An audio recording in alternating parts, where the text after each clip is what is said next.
K5, hindi na magpasakas ang kaso ang 37 anyos nga lalaki batok sa sospek nga nagbuno sa iya sang barbecue stick dito sa may barangay San Juan sa distrito sang Molo sa tong Agosto 19 sang hapon. Kag-according dire sa hepe sa Iloilo City Police Station 4 nga si Police Captain Ryan Bryce Inot nga nagdesisyon ang victim nga si alias Egok na hindi na mag-file sang kaso bangod nga suod niya man lang nga abyan ang ining suspect nga si alias Bahol mga ka-K5. Kag kung may baluan suno sa kay Captain Inot nga nagakaon sang inasal ang ining duha ang victim kag ang suspect sang silaya ang nagaistoryahanay parte sa mga natabo sang sila ang bata pa mga ka-K5 tubtob nga ginsunlog ni Egok ining si Bahol asa nga napikon ang ining suspect kag ginbuno sa barbecue stick sa tiyan ining victim nga ti ara naman sa subong sa maayo nga kondisyon mga ka-K5.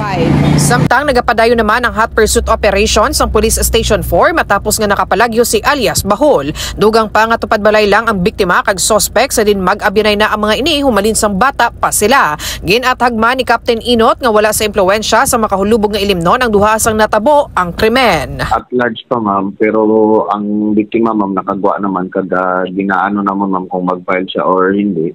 Determinado mo sa mga hindi lang siya mag-file kay suod na abing-abyan ang suspect. Ini si K5, Karen Badilla para sa Kampiyon nga Balita, Serbisyo Publiko kag Kalingawan sa Iloilo.